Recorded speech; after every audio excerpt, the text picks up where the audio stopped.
That's what it was all about, Ukrainian independence, an end to Kremlin control and communist ways. Tens of thousands of people marched through the streets of the capital, Kiev. By one estimate, more than 200,000.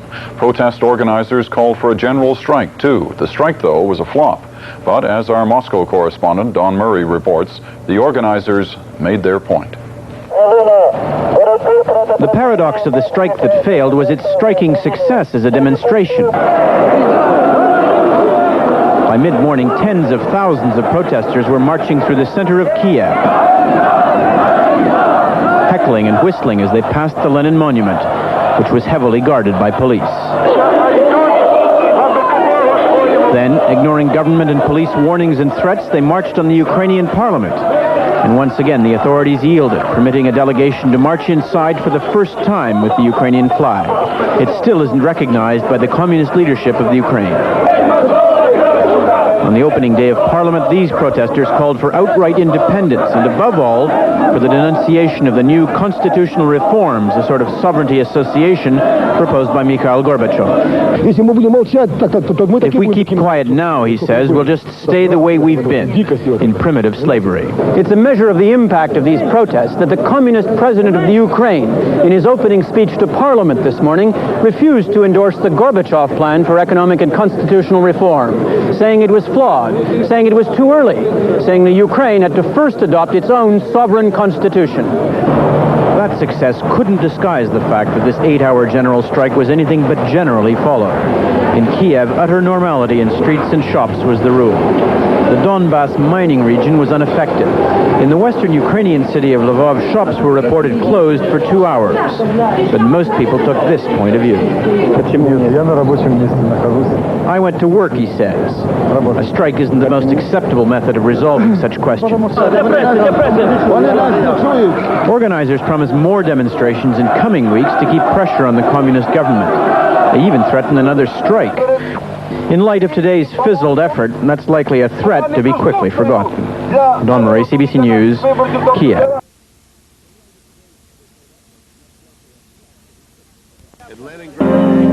CTV News with Lloyd Robertson. Good evening. The world has reacted with stunned disbelief. Mikhail Gorbachev, the man who gave Eastern Europe democracy and reshaped his own country over the last 6 years, is gone from power and is apparently under house arrest. As the Soviet Union embarked on this new and uncertain chapter in its turbulent history, Western leaders condemned the coup. U.S. President George Bush called it misguided and illegitimate. We'll have full details of the day's events with reaction and analysis and bring you up to date with late developments.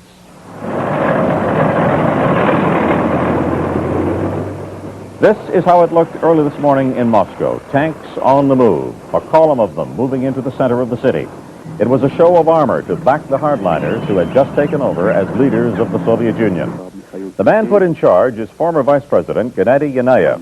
He and 7 others are on the committee which took over, saying that Mikhail Gorbachev was ill. The committee declared a state of emergency and asserted its control by banning demonstrations and strikes, seizing control of the media, and warning reform-minded leaders to obey or else.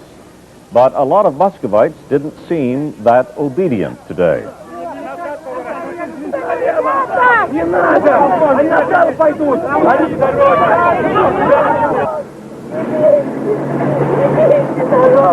They harassed soldiers moving into the city, some trying to stop the tanks any way they could. And what of Boris Yeltsin? He is the president of Russia, the Soviet Union's largest republic, and a very popular man.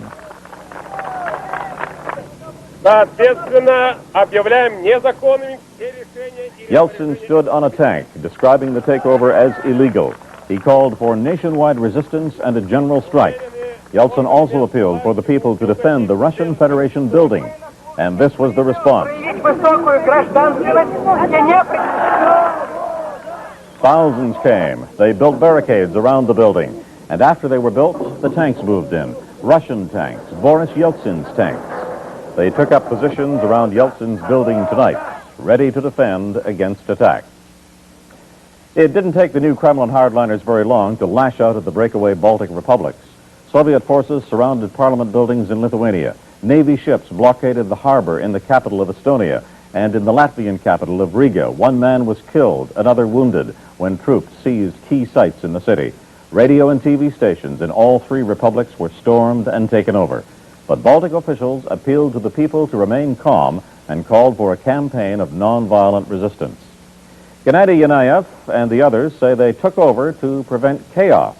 They say the country had become unmanageable, and they blamed Gorbachev and the leaders of the republics for allowing what they call a power crisis to take place.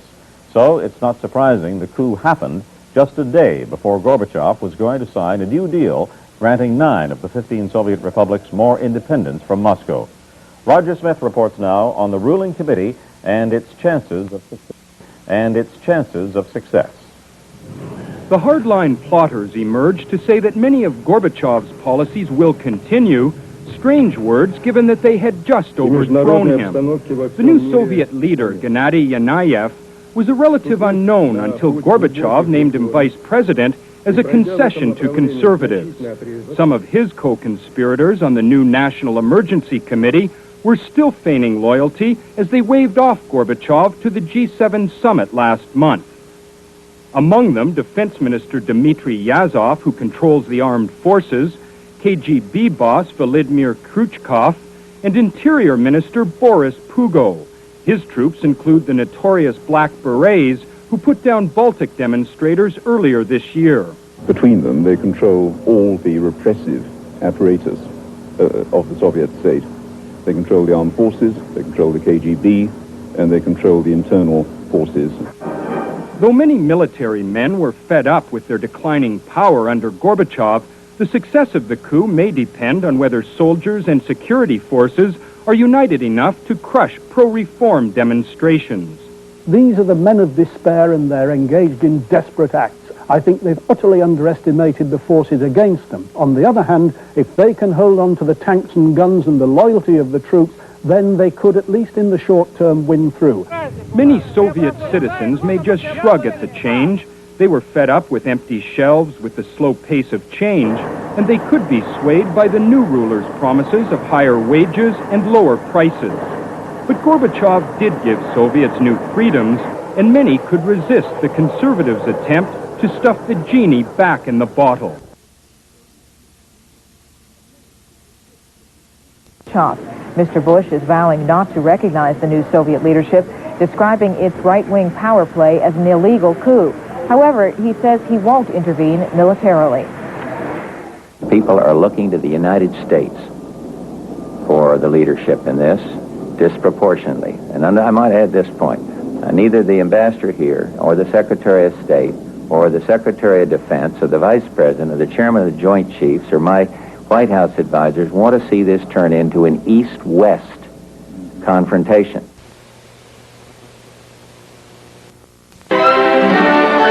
This is CNN.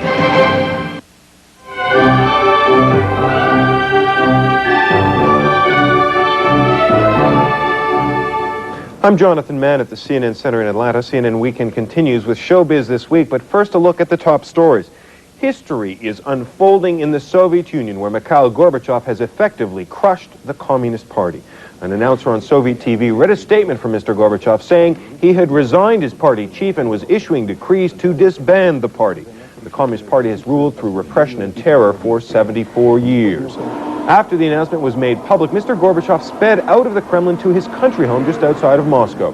The resignation signals the culmination of a stunning Soviet shakeup and indicates the groundswell of anti-communist sentiment. The fallout from the failed coup against Mr. Gorbachev is causing reverberations throughout the Soviet Union. Members of the Ukrainian parliament today overwhelmingly voted to declare their independence.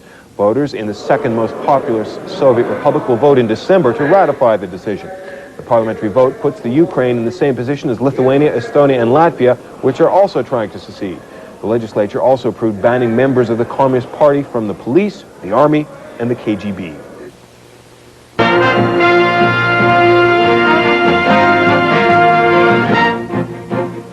CNN Headline News, I'm Bob Lozier. Mikhail Gorbachev now holds only one title, that of President of the Soviet Union. In a statement read over Soviet TV today, he announced he's resigning as General Secretary of the Communist Party. Gorbachev's statement accused the party leadership of not taking a stand against the coup. Still, the Soviet leader indicated communications to ensure security. The failed coup attempt by Soviet hardliners apparently has prompted the Soviet Ukraine to pull further away from Moscow. Today, the Republic's parliament voted overwhelmingly to declare independence, the seventh state to do so. The resolution reportedly will be put to the test December 1st in a referendum, which would coincide with the presidential elections. The move is a blow to the efforts to keep the USSR loosely united under the proposed Union Treaty. The independence call goes beyond the Ukraine's earlier declaration of sovereignty. The Ukraine is the Soviet Union's second largest republic and is considered a major agricultural and industrial power. Tonight, celebrating a Declaration of Independence. Tonight, the Tigers are tied for the #1 spot.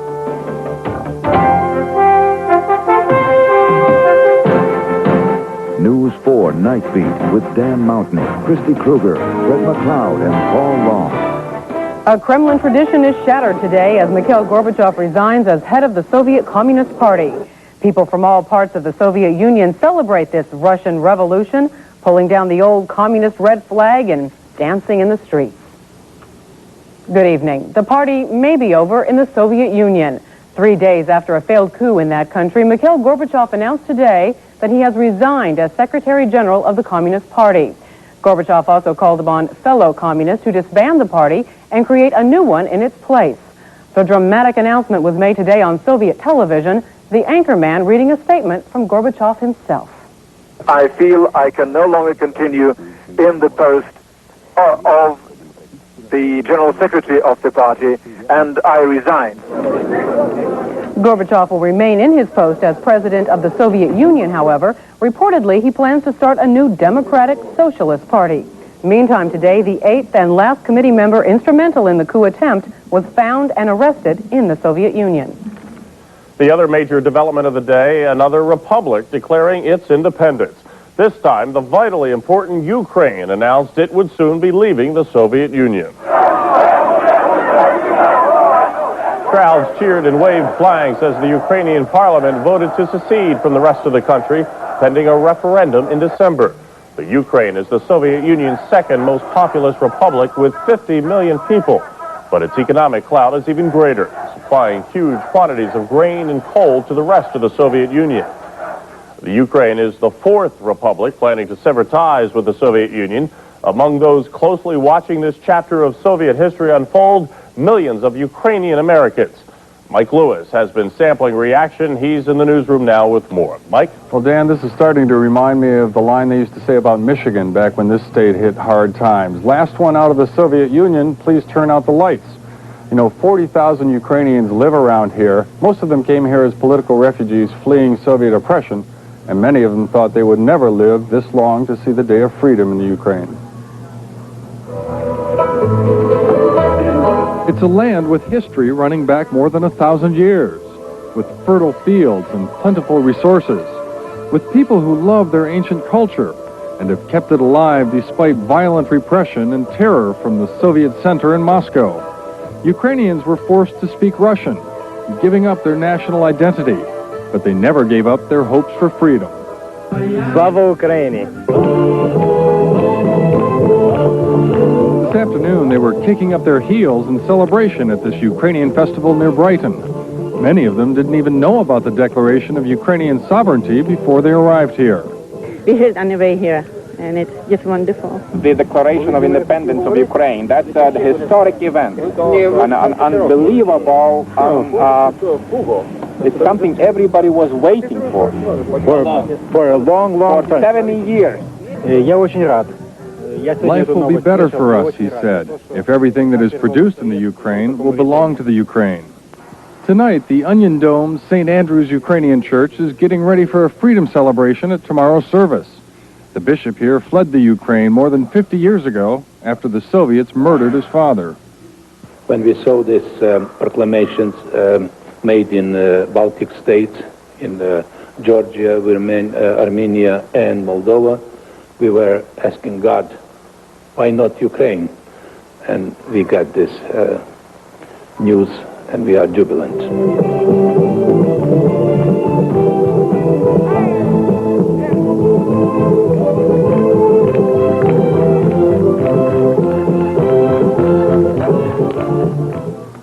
the Ukrainian declaration is not something they just rushed into after this coup fell apart. I visited Kiev, the capital of the Ukraine, last month to cover a big independence rally there back then, but clearly the coup has given the Ukraine and other Soviet republics the chance they need to bolt from the communist empire. Dan? Well, Mike, what happens after all this euphoria fades away? Can this be a peaceful transition, do you think? Well, there doesn't seem to be anyone who can stop the Ukraine from leaving the Soviet Union. Unlike the Baltics, the Ukraine is a big, rich republic. The biggest problem might be internally. That's because there are a lot of Russians living in the Ukraine, and they may be worried about what will happen if they're suddenly a minority.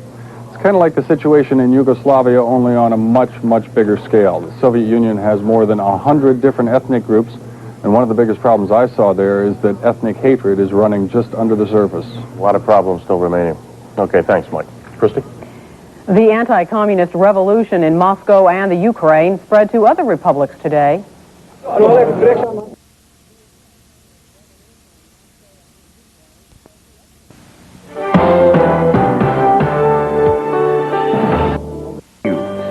With Sandy Ronaldo. Good evening. It has been another one of those incredible days in the Soviet Union. From the rest of republics to the heart of Moscow, more of the passion and unpredictability of power politics. The Soviet Communist Party has no leader tonight. Its General Secretary, President Mikhail Gorbachev, has resigned. At the same time, he has called on the policy-making Central Committee to dissolve itself. Gorbachev is still in control of the Kremlin. He is still the president. But the political party that has dominated every aspect of Soviet society since 1917 is in tatters. Alan Fryer has more. The historic announcement came hours after Mikhail Gorbachev addressed hundreds of thousands of people mourning the victims of this week's coup. With the Communist Party under siege right across the country, President Gorbachev finally cut it loose, quitting as General Secretary and ordering all party property confiscated. For more than 7 decades, it's been the dominant force in Soviet society, and now it looks as if the party will simply cease to exist. Well, I think it's finished, and not because of Mr. Gorbachev's decision or indecision. It has been finished simply by the flow of dramatic events in Russia. There were other dramatic events unfolding at lightning speed today. Ukraine, the country's second most important republic, declared itself independent from the Soviet Union, citing what it called the deadly threat posed by the coup. And shaking the nation even further, Boris Yeltsin said Russia was recognizing the independence of the Baltic states. He urged Gorbachev to do the same.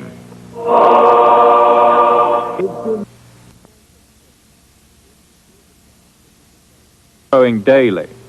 Here in Toronto, the World Congress of Free Ukrainians, representing 4 million expatriate Ukrainians, called on Canada to pressure the Kremlin into recognizing that republic's autonomy. Let's face it, I mean, we don't want to be last, as we sometimes tend to be. The British are there already. The French are there. The Germans are there with full diplomatic missions in Ukraine, because obviously of the economic advantages in trade and whatever bilateral arrangements. And we still seem to be doing this peculiar kind of tango with the Kremlin. It is men like Yeltsin in Russia, Kravchuk in Ukraine, Nazarbayev in Kazakhstan, Landsbergis in Lithuania, and other Republican leaders who will now be calling the shots in any future negotiations for a new union treaty. Across Dolby Global News, Toronto. Now here's a look at some of the stories in the next half hour of CNN World Report.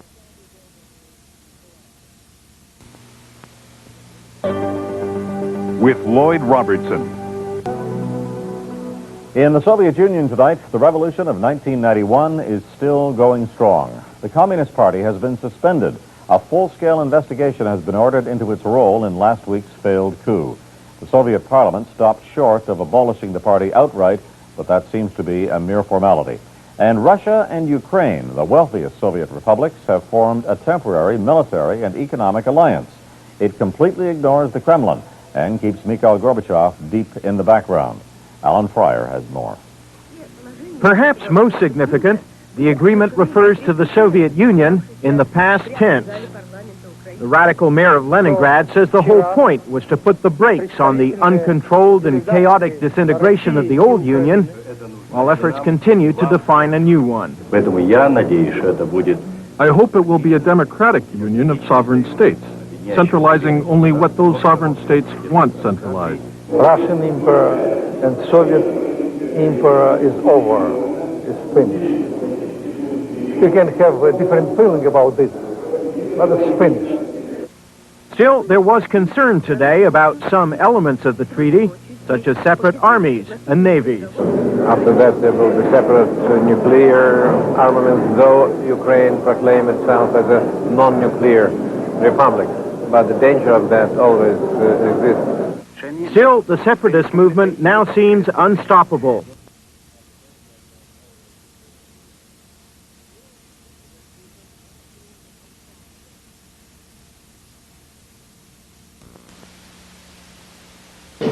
The suffering of these Soviet children is all too real. But to blame it on radiation from Chernobyl is a remarkable piece of contemporary fiction. Tonight, we'll see just how much we've been misled.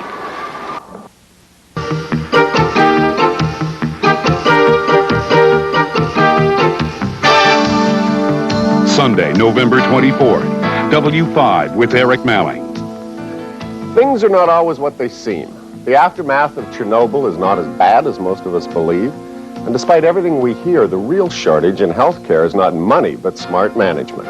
Our panel will chew on some of these media myths and will dig out a few of the week's better stupids. That's a specialty here at W5. A lot of people complain that the media is too negative, never covers good news. I tend to be pretty defensive about that, argue that the people doing the griping don't rush out to buy newspapers reporting that everything's just fine on Elm Street again today, no fire, no break-ins. But sometimes I really wonder, in our legitimate zeal to expose wrongdoing and warn about dangers, we sometimes lose perspective. Take, for example, Chernobyl myths. Chernobyl is a prime example of reporters going overboard on the horror and helping create a phony hysteria that itself is a kind of cover-up. It covers up the very real problems in that part of the world which have nothing to do with radiation. So they're not hitting the basket, sometimes not even the backboard. This is a brand new game for 10 kids visiting London, Ontario. Kids who live in what's called Belorussia, White Russia, in the shadow of Chernobyl. They were here for 2 months this fall. These London families filled them up with good stick-to-your-ribs Canadian food and made sure they got plenty of fresh air. Build up their immune systems. Fred Cox set it all up. Well, they know that they're going back home to the same area. It is our hope that this visit has given them a bit of a reprieve. A reprieve, supposedly, from the cancerous radiation back home. As a bonus, brand new running shoes, blue jeans that they won't grow out of, and some other treats. Bananas. Especially bananas. Orange. Good people, heartwarming stuff. 69 of the children of Chernobyl came this year to London, Ottawa, Northern Ontario, and there's talk of 300 next year. Some of the host families are gearing up already. Joanna Servila is the national organizer in Ottawa. She's convinced about the children's radiation diseases back in Belorussia, her homeland too. They have high blood pressure, they have headaches, they vomit a lot, they have nose bleedings, which, they awake during the night and the pillow is full of blood. She blames it all on this, the Chernobyl reactor, which blew in April '86. In the initial fire and explosion, 31 were killed. But that, most people believe, was just the beginning. Read or watch almost anything about Chernobyl, and the image is nuclear nightmare. There are always pictures of the children, frail bodies ravaged by cancer, leukemia everywhere, hideous birth defects, deformed animals, talk of thousands dead, and the worst still to come. It may be compelling television, but blaming diseases here on radiation is pure media hokum. They know that for a fact here at the University of New Mexico Medical Center in Albuquerque. Head of radiology is Dr. Fred Mettler. In medicine, he's at the top of his field. As well, he's one of the world's radiation policemen on the international body that sets safety standards. Mettler went to the Chernobyl area and found that the media picture on radiation sickness is dead wrong. We did not find any differences that we could pin down when we compared populations living in heavily contaminated villages with those living in clean villages. In fact, 3 separate international groups have studied the region and all came to the same conclusion. World Health Organization, 1989. Whatever health problems exist in the local population, they cannot be attributed to radiation exposure. The Red Cross, Red Crescent, 1990. Diseases here were unrelated to radiation exposure. And in the most thorough study of all, sponsored by 7 United Nations agencies, Mettler helped assemble 200 of the world's best doctors and scientists. He made 8 trips himself and concluded in June 1991 that there were no measurable radiological effects on the health of the local population. Chernobyl is in the Ukraine, but when the reactor blew, most of the fallout went north, first into Belarusia and then hot spots on the border with Russia itself. The worst spots were evacuated, but 800,000 people stayed behind in the larger zones that got some contamination. It's here that the stories of epidemic cancer and birth defects originate, and it's where Mettler's team went to measure radiation. And boy, did they measure it. Geiger counters everywhere. They took soil samples, probed lake beds, bagged and bottled the food, and sent it off for analysis. They used whole-body counters to check out the people from top to bottom. The first thing you have to understand about radiation is there's lots of it all around us. It's not just in atomic energy plants or hospital X-ray rooms. Nature bombards us with fairly heavy doses all the time. It comes from outer space, cosmic radiation, and from radioactive minerals in the ground. It also varies a lot from place to place. The scientists measure it in terms of rads. An average lifetime dose is 21 rads. So how much extra did the people in Chernobyl, the contaminated areas, get? Average dose was about 3 rads. Which is? 3 rads is less than the allowable limit for somebody working at a nuclear power plant in this country or in an X-ray department. Our technologists are allowed to receive up to about 5 rads per year. And these people have gotten, to date, about 3 rads in the first 5 years. So by hospital standards, these people got less than an X-ray technician is safely allowed, less than a patient gets in a full CAT scan. These children, if they stay here all their lives, will get a tiny bit more radiation than folks pick up naturally, living in Denver or Albuquerque, cities where natural radiation is high. For the adults, smoking increases the risk of cancer much more than radiation. So why are they bringing these kids to Canada? Well, Joanna Servila doesn't believe the scientists.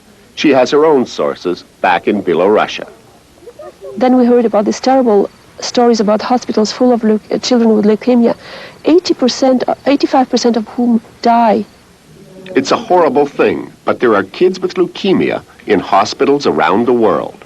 There's no higher incidence of the disease here. People talk about it, and it's certainly on TV, but I can show you the official Belarusian data, for example, and you can find a town where it's gone up. On the other hand, I can show you in the same data 10 towns where it went down. Birth defects. They found them all right, but no more than they'd find anywhere else. Despite the media images from Chernobyl, terrible as they are, there's no evidence of increased deformity in children or animals. And that didn't surprise the scientists, because it's all been studied before. Survivors of Hiroshima and Nagasaki have been studied all of their lives. They got much more radiation, but no increase at all in birth defects, and only a slight increase in cancer. The increase in cancers over the 50 years almost now has been about 300 to 400 cases on a natural background of probably almost 5,000 cases of cancer. show essentially by having dropped an atomic bomb there, the cancer rate may have gone, say, from 5,000 to 5,400. Thyroid cancer. There's supposed to be an epidemic of it. So Mettler's doctors went in with ultrasound equipment. Nothing unusual in the tests or the records. For 1990 in the Ukraine, they showed us 30 cases in children from Kiev, and they said they saw all the children from the Ukraine. If the incidence of thyroid cancer is the same in the Ukraine as it is in the U.S., just generally, we would have expected to see almost 100 cases. So, I mean, just normally in a population of 55 million. So if anything, it was less. Well, yeah. Next, anemia. Are these kids, as is claimed, weakened and vulnerable because of the radiation? Mettler says no. And as for bringing them to Canada to build up their immune systems... That's nonsense. There's no medical evidence that taking a child from one country to another and letting them breathe air and so forth is going to do anything to build up their immune system. And if the kids are run down, as the people who organize the visits claim, it's certainly not due to radiation. Belarusian children visiting Ottawa were tested for radiation at the health department and found to be completely normal.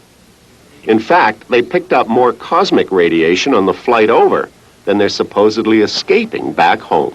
And that's if they come from the contaminated area at all. But look at the towns. Many of the children of Chernobyl coming to Canada are from places on the fringe, outside the hot spots. It makes as much sense to pluck kids out of Denver or Albuquerque. It's not all good news, though.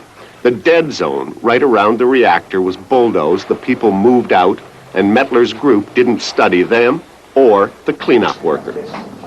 Mettler says they did get big doses, and their chances of developing cancer have probably gone from the 17% we all face to 18%. But even that pales in comparison to the real health problems here. If these people are ravaged by anything other than bad reporting, it's poverty and third world medicine. Some hospitals don't even have running water. And now, on top of that, everyone's worried sick about radiation. It's literally eating their insides, and stomach problems have definitely increased. These are not due to the radiation directly, but perhaps from people worrying and getting stress and getting ulcers that way. The people are not sure of what's going to happen to them. They have a lot of misinformation supplied to them by, in many cases, the media, and that just heightens their stress even more. 3 outside studies, World Health, the Red Cross, finally Mettler's UN group, and none of them find an epidemic of cancer or birth defects, but still the image persists. So who has an interest in making Chernobyl, bad as it is, worse than it is?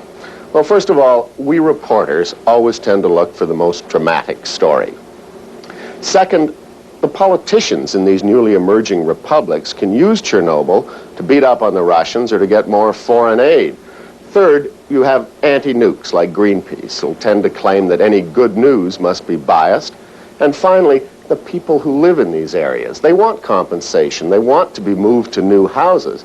And often, their local doctors don't know what's caused by radiation and what isn't.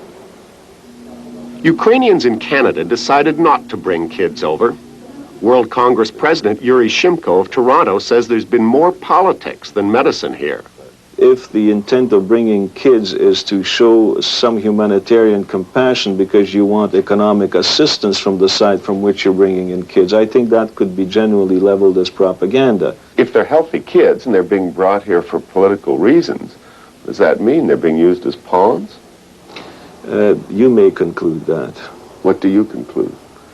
If they are used for that purpose, then they would be used as pawns. Dr. Luba Komar from Toronto's Sick Children's Hospital went to the Ukraine and found not radiation, but fear. She has big doubts about the phrase, children of Chernobyl. Labeling the children who are at minimal risk may not be in their best interest because they may attribute all illnesses to radiation-induced disease. And this may generate really what has been called radiophobia. Which means? a fear or a phobia of radiation-induced problems. They're having fun in Canada. It's a great holiday, and everyone means well. But what's the psychological effect on normal 10-year-olds who know they're getting the holiday because they might be getting cancer? If the health problems aren't because of radiation, is it cruel to tell these children it is and let them think they're marked and are likely to get cancer? If in fact their health problems are much more mundane than radiation. We don't tell them that. They know that. They know that when they come over here. They know that as well over there. They know that. Even if they don't have cancer at this point, the doctors are afraid that they will get it in the next 5 years. No? Well, a lot of other doctors aren't afraid of that. Maybe if we really want to help them there, we should try and get that good news in that you might not be as sick as you think you are. I would love to believe you. I would love to believe you. You know, there's nothing which would make me happier than believing that Belarus is okay. Anybody reporting on Chernobyl has to have come across your study, and yet the same story keeps coming out. Birth defects on a huge scale, cancer on a huge scale. How do you explain it? Sensational media. I mean, the data is not there to support it. People are afraid. And I think a lot of it's ignorance. Many people don't have any training. They don't understand all this. And they get a lot of things on the media that are in fact wrong. And it just reinforces problems.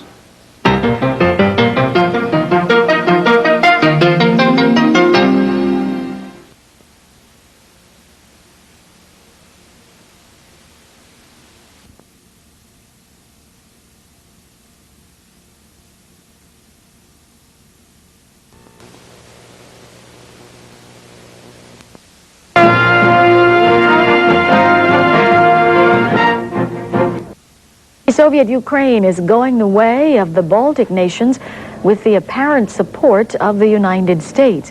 The second most populous Soviet republic is expected to overwhelmingly endorse independence during a referendum this weekend.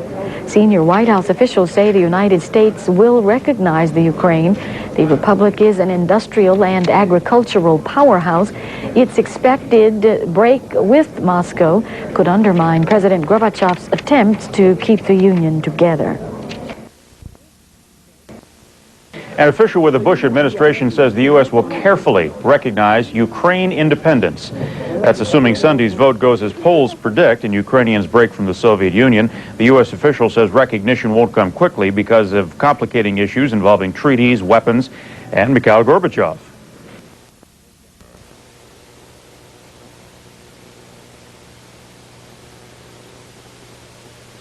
The Soviet Union is a step closer to bankruptcy. Today, the chairman of the Soviet State Bank announced he is stopping payments to the central government. That move could leave President Gorbachev unable to pay the federal government's salaries or bills. In a related move, the dominant Soviet Republic of Russia has now claimed control over all Soviet foreign ministry property, including embassies. The decree from Russian President Boris Yeltsin says the Kremlin has no money to run them. An independence referendum in the Ukraine could be another major blow to Mikhail Gorbachev's union. Voters are expected this Sunday to overwhelmingly approve the measure. And Russian President Yeltsin tells a Soviet newspaper if the Ukraine doesn't sign the new Union Treaty, Russia won't either. Gabby Rado has more. The team wore the Ukrainian national colors, blue and yellow. The flags of independent Ukraine were everywhere. In its European Cup match this week, Dynamo Kiev represented all the long-suppressed pride of a former colonial republic about to burst into full nationhood. We'll have a better life in an independent Ukraine. We'll have everything. Russia always promises things, and they also say that the Ukraine will die without Russia. But it's the other way around. We've always been supplying them. We used to live in the Union, and we've got sick and tired of everything. We know what the Ukraine is, we know what we have, and we know what we can do.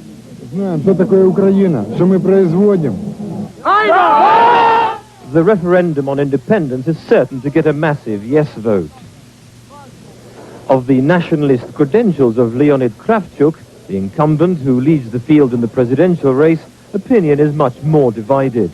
He's a former Communist Party ideology chief who's now gone a full circle in backing independence. These pictures were taken of Mr. Kravchuk on Wednesday, minutes before someone tried to stab him. In general, the latest stages of an otherwise muted campaign have become more bitter. Kravchuk's leading opponent, Vyacheslav Chornovil, walked out on a live TV program, claiming that the president was allowed to dominate the media. Most bureaucrats and former party men will be safe under Mr. Kravchuk.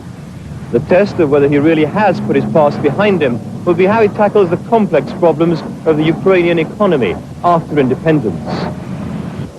And a start has been made in the coupon system recently introduced in shops here. The aim is to restrict sales of food and other products to local people. Shoppers from other republics had been coming to the Ukraine to take advantage of cheaper goods and lower inflation in this relatively efficient republic. But the endless queues for petrol show the other side of the economic coin. The Ukraine suffers from a chronic energy shortage following the collapse of the Moscow-run centralized economy. To avoid paying hard currency world prices for energy, the Ukraine is having to strike economic deals with other parts of the old Union. This weekend will almost certainly see Ukraine heralding its arrival as a new European nation, similar in size to France. And the signals from Washington are that the West may give it due recognition.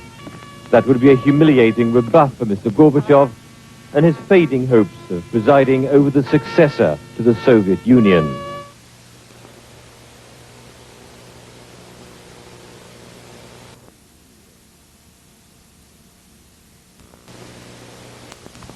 A critical vote will be held in the Soviet Union this weekend, one that could shape the future of what's left of that country. The people of Ukraine, the second largest republic, will decide whether they want to stay in the Union or form their own independent state. For most Ukrainians, the chance to set off on their own is a dream come true, a chance finally to cast off 300 years of Russian rule. But that's not how everyone sees it. In one part of Ukraine, they are dreading the prospect of separation. It's in Crimea, the southern tip of the republic on the Black Sea. The people there are more Russian than Ukrainian and believe they have much to fear from independence. CTV's Alan Fryer has that story.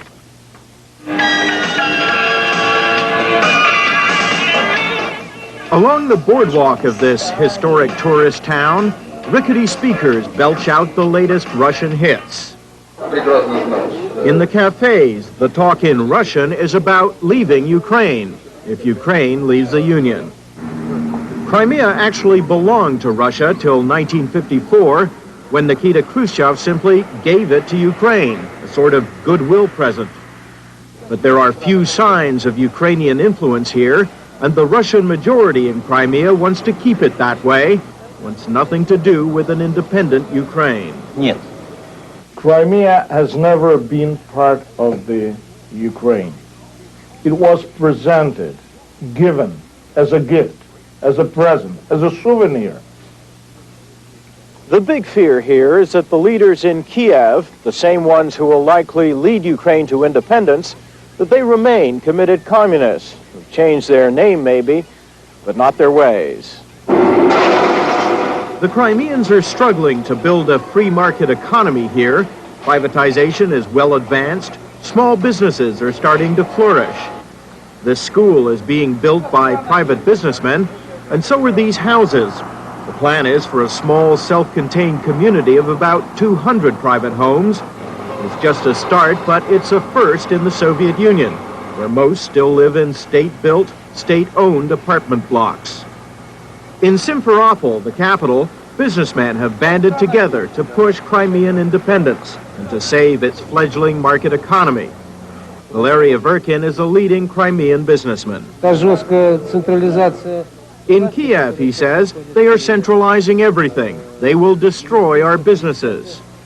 And they speak harshly here about the growing tide of Ukrainian nationalism. Our people against nationalist Nazis in Ukraine.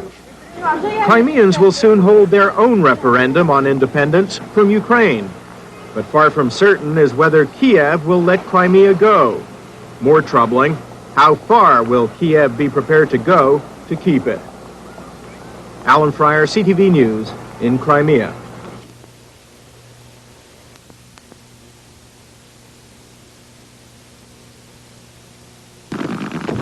Already, the Ukraine is creating its own army, simply taking over Soviet military units on its territory.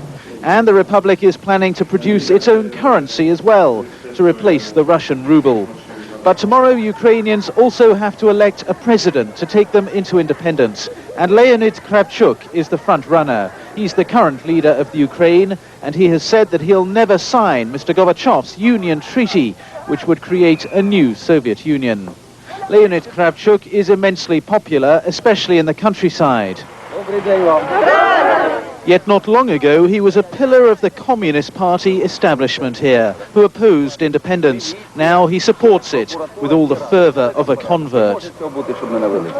It was one thing to let the tiny Baltic states break free from Moscow, but if the Ukraine goes as well, that will be entirely different. With 53 million people, this republic is the size of a large European state. Mr. Gorbachev knows he cannot afford to lose it. In the end, though, he may have no choice. Ben Brown, BBC News in Kiev. On conclusion, in the Soviet Union's second largest republic, the Ukrainians will overwhelmingly approve independence in tomorrow's referendum and presidential election, and cast grave doubt on the future of the country. The leading presidential candidates all oppose signing a new union treaty. The Bush administration has further muddied the waters with its decision this week to recognize the Ukraine soon after the vote. Mr. Gorbachev and President Bush talked by phone today.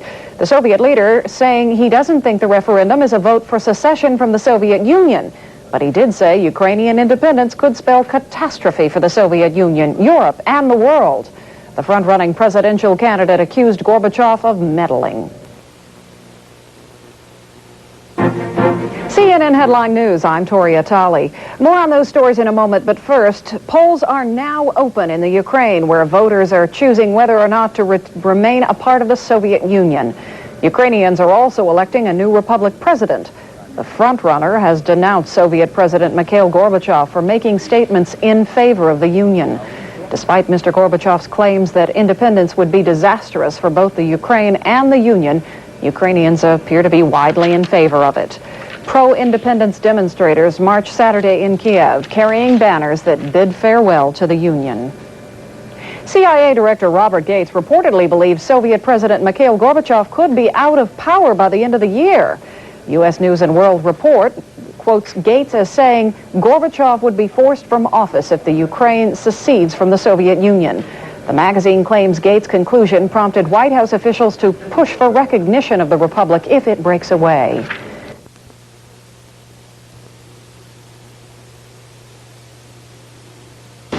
To the Soviet Union now, where the words of Russian President Boris Yeltsin say it all. In an interview with state television, Yeltsin said he cannot imagine a Soviet Union without the Ukraine. Well, tonight, that's a scenario that seems very likely. Ukraine, the Soviet Union's second largest republic, wants out. Its people voting an overwhelming yes in a referendum on independence. We have two reports on today's vote, beginning with our Moscow correspondent, Don Murray, who's in Ukraine's capital, Kiev. In Ukrainian Catholic churches, which had waged their own successful battle against Russian Orthodox hegemony, the prayers this morning were for national independence. This was, in fact, the second referendum on Ukraine's future in the past 8 months. In March, in a plebiscite organized by Mikhail Gorbachev, Ukrainians voted 3-1 to stay in the Union. But in the wake of the failed August putsch, the system built by Lenin has collapsed. Voters today were no longer thinking of the Union. We, he says, only want an independent Ukraine. Among the dozens of official observers was Ray Pakhtakhan, a Liberal MP and one of 3 members of Parliament sent by Ottawa to gauge whether the vote was fair, and then to make a recommendation on recognizing an independent Ukraine. If the preliminary results, as validated by the media, indicate that there is that support for an independent Ukraine, I think Canada should move forward very quickly. Almost 500,000 members of the Soviet army stationed in Ukraine were also eligible to vote. The Ukrainian government confirmed again this weekend it wants to take over all Soviet military installations in Ukraine and set up its own army. Ukrainian Lieutenant Volodya Misichuk supports independence and a separate army. I personally and most officers would prefer to see a Ukrainian national army, he says. It would be smaller and more mobile, and decision-making would be more effective. Tonight, as the ballot boxes were opened and the votes counted, first indications were of a huge majority for independence. Official results aren't expected until tomorrow. Unofficially tonight, first tallies showed the capital Kiev voting 90% in favor of independence. In 1989, the human rights campaigner and Nobel Peace Prize winner Andrei Sakharov described the Soviet Union as the last surviving empire in the world, an empire that had to be dismantled. Tonight, the people of Ukraine have dealt a mortal blow to the expiring giant. In just 2 years of whirlwind change, the words of the prophet have become reality. Don Murray, CBC News, Kiev. At St. Vladimir's Cathedral in Toronto, a mirror of the services held throughout Ukraine. Freedom, independence, hope, the things that drew so many Ukrainians to Canada over the past 100 years, now blossoming in their ancestral home. The spirit of the Ukrainian nation is rising, and we wanted to be with our brothers and sisters in spirit if we could not be there with them in body. But in this electronic age, distances shrink. The first results from Kiev started arriving at Ukrainian halls. Showed 92% support for independence.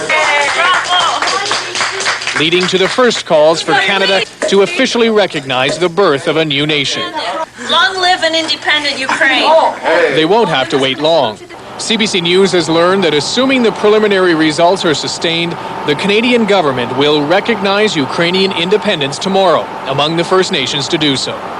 That decision was reached following a letter Ukrainian President Leonid Kravchuk sent Prime Minister Mulroney last week.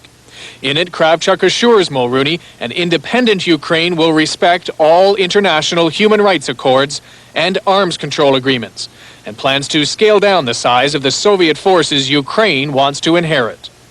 Other Western nations have been given the same assurances, but some, like the United States, say it won't be rushed into granting diplomatic recognition to Ukraine. Canadian officials say what matters is that Ukrainians voted peacefully for independence and in large numbers. They expect to have confirmation of that tomorrow morning, enough to welcome Ukraine as the world's newest nation. Kevin Newman, CBC News, Ottawa.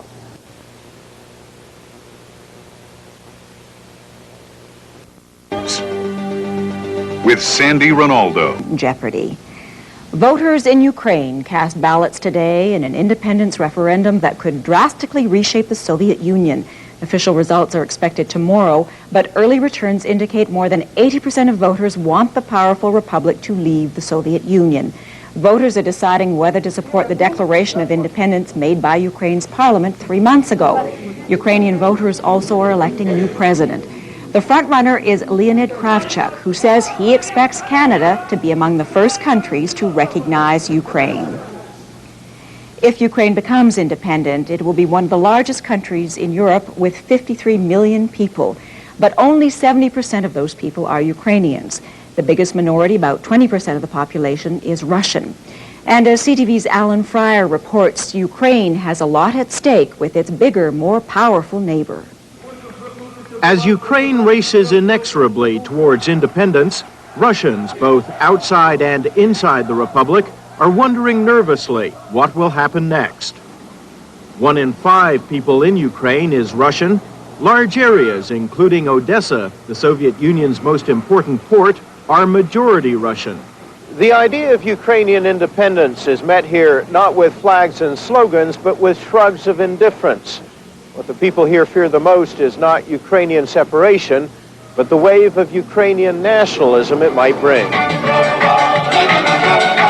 The people of this city pride themselves on their lack of nationalism, on their unique ethnic mosaic, a place where Jews, Russians, Ukrainians play together and work together.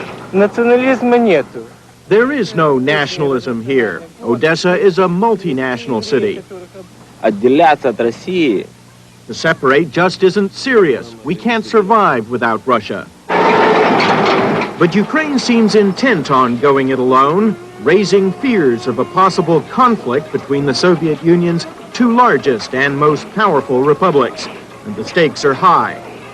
Would Russia, for example, stand by if an independent Ukraine claimed control of Odessa, a lifeline to the outside world?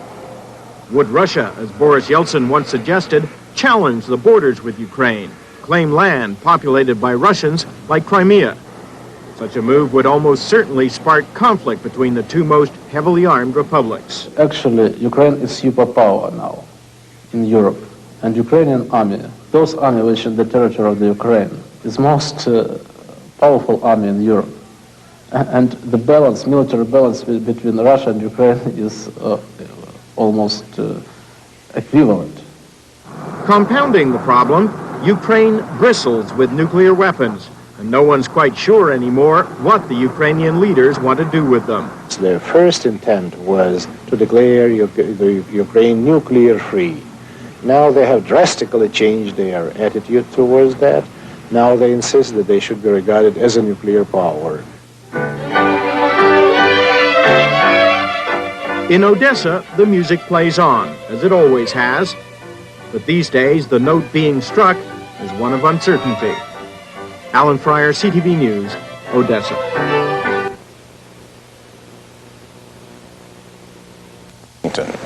The tottering Soviet Union has been dealt another blow, perhaps a fatal one. Ukrainians have voted overwhelmingly in favor of independence. Don Murray reports from Kiev. It was clear, even as the ballot boxes were opened last night, that there would be a majority for independence. But the size of that majority was greater than almost any official had predicted.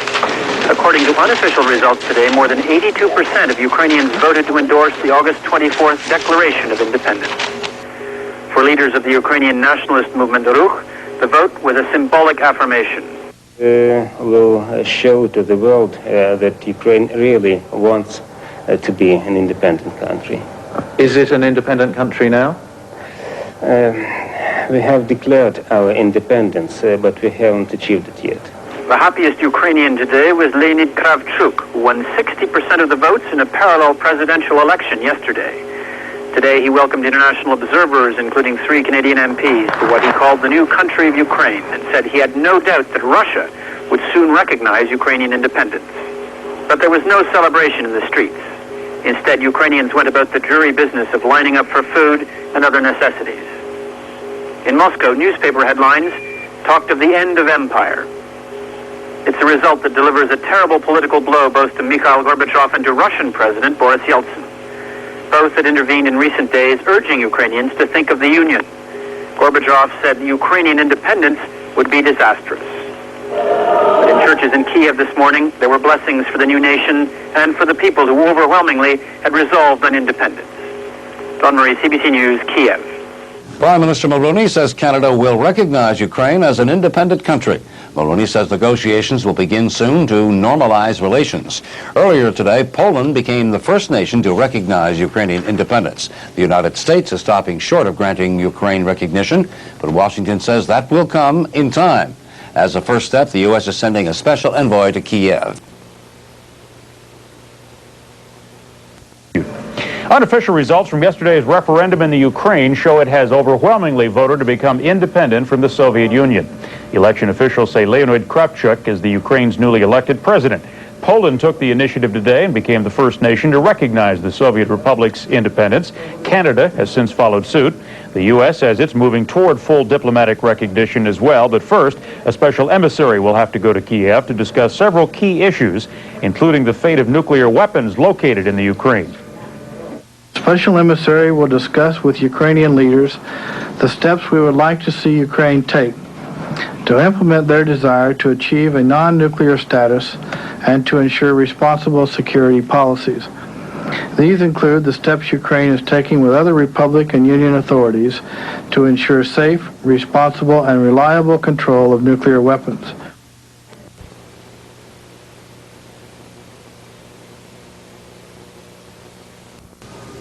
One day after it voted for independence, Ukraine was recognized by the Russian Republic.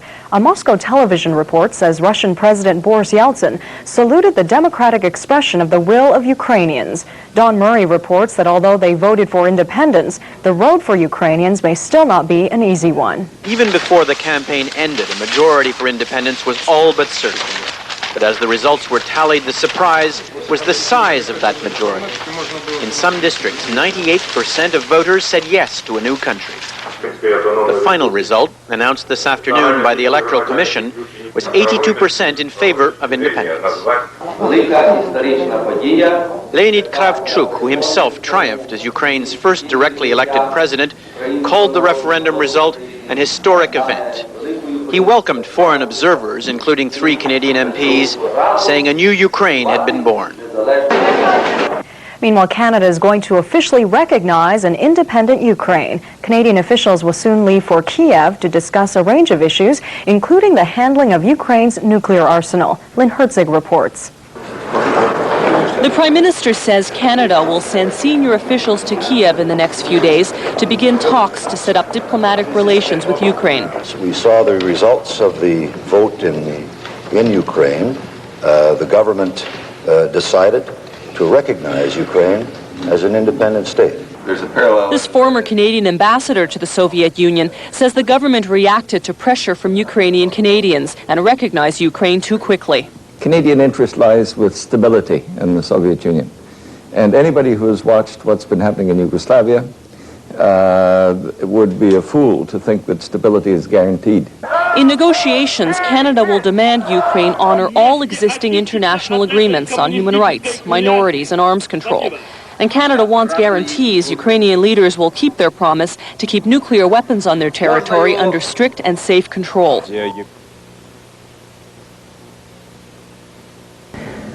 Russian television reports the Russian Republic has recognized the independence of Ukraine. Poland and Canada say they'll establish diplomatic relations with the Republic. The United States says it will recognize Ukraine's independence, pending discussions on how nuclear weapons there are to be handled. Yesterday, Ukrainian voters overwhelmingly approved an independence referendum. The parliament's expected to accept that vote tomorrow.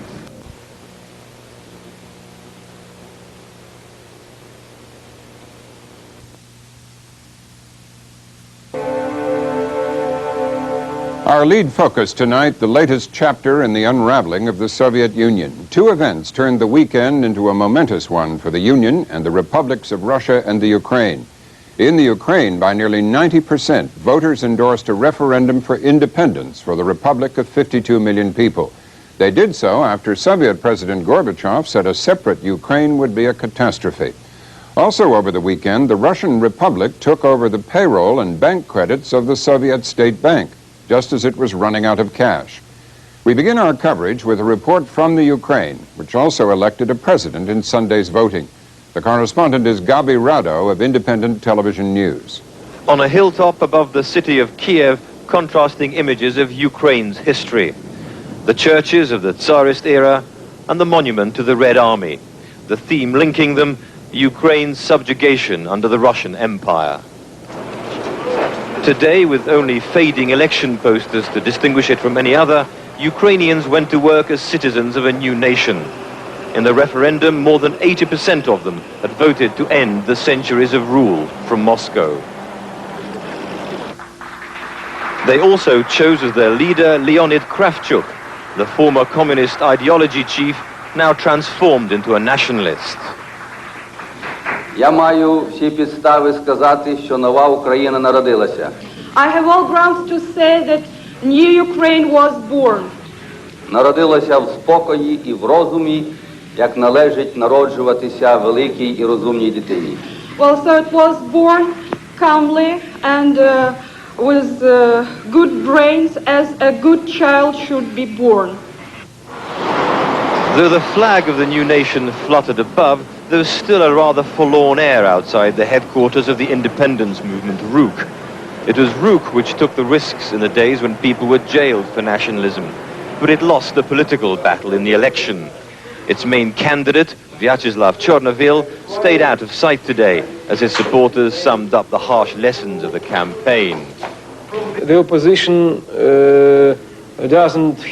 didn't have an experience, seriously experience to take power, and the Bolsheviks had an experience. Kravchuk is very clever man. He was in his time a leader of one of leaders of the Communist Party of Ukraine, but he understood that a destroying of the empire is objective process. More than 80% of the Ukrainian electorate turned out to vote yesterday, a remarkably high figure, even by the standards of the new democratic elections in East Europe. For the last time, they had to use their Soviet internal passports to obtain their ballot papers. At issue over the weekend was the question of Western recognition of independent Ukraine.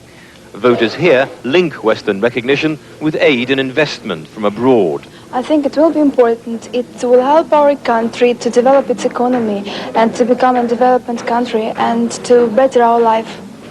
If Europe shall feel us as a part of this community and shall show us this, it would be a very strong moral stimulation for our development.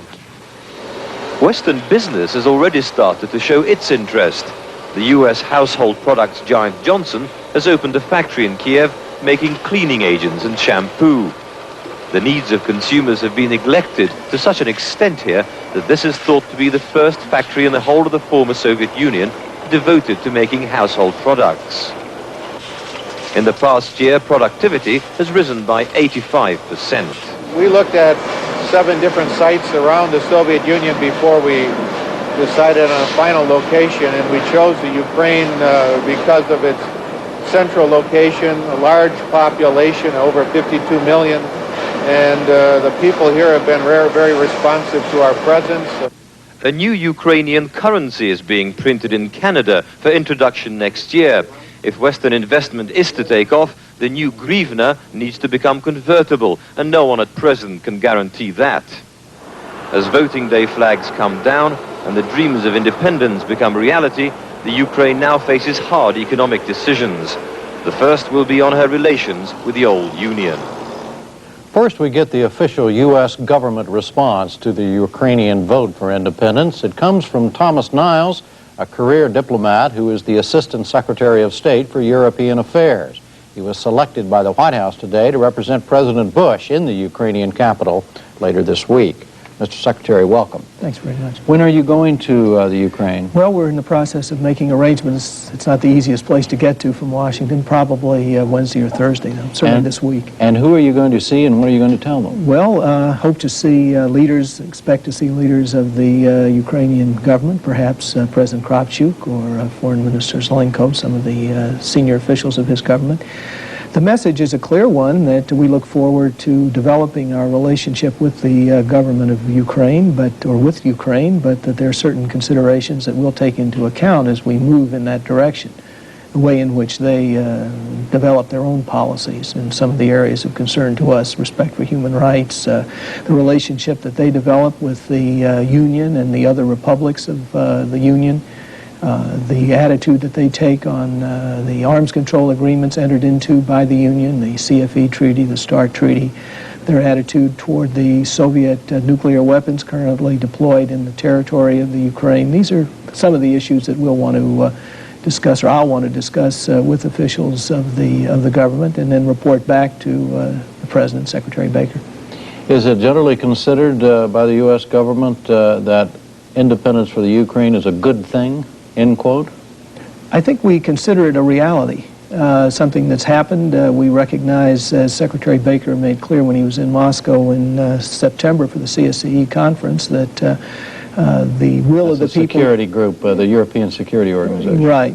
He enunciated at that time 5 principles, the first one of which is that the future of the Soviet Union is for the people of the Soviet Union to decide. And people of Ukraine, as was noted earlier in this program, decided overwhelmingly that they would go for independence. Now, Soviet President Gorbachev said before this election that it would be a tragedy if what happened, a tragedy for the Soviet Union, if what happened Sunday did in fact happen. It happened. Is he right or is he wrong? Well, I don't think it's possible to make that judgment now. Obviously, one of the things that we'll be watching as this process develops is what kind of a relationship there will be between the Ukraine and the other republics, notably the Russian Republic, but also what sort of union emerges, if indeed a union does emerge, to replace the one that has existed since the 1917 revolution. I personally believe that some sort of relationship will be essential, particularly in the economic area. A confederation of some kind? Well, something perhaps along the lines ultimately of the European community, which has been cited as an example that the republics might wish to follow, but of course that's for the future. But are you going to lay down some conditions for U.S. formal diplomatic recognition of the Ukraine? No, but I am going to make clear, as the President and the Secretary have previously made clear, some of the things that we consider important as this new Ukrainian government moves toward the establishment of its status as an independent country. And I mentioned what those are, respect for human rights, Sure. rights of minorities, etc. The new president of the Ukraine said today that, and we quoted it in the news summary, that for all practical purposes, this means the Soviet Union no longer exists. Do you agree with that? Well, it would certainly appear to be so, but it's a little bit perhaps premature to write the obituary of the Soviet Union. In any case, that's not my responsibility. I'm simply going out there to talk with the officials of that republic and to explain what the position of the United States is, as the President and Secretary have made clear, and to get a report from them as to what they propose to do. I personally think that history hasn't ended in that part of the world. Has history ended for Mikhail Gorbachev? I wouldn't think so. I think he has a role to play, but of course what that role might be is obviously open to question. But I think he will continue to play an important role. But isn't that role going to be decided by somebody other than Mikhail Gorbachev? Is he kind of just sitting watching and saying, okay, guys, what is it you want me to do? What next? Yeah. I think he has more to say about it than simply watching and taking directions, if you will, from others, President Yeltsin or now President Kravchuk or some of the other officials of the former Union republics, as they were called.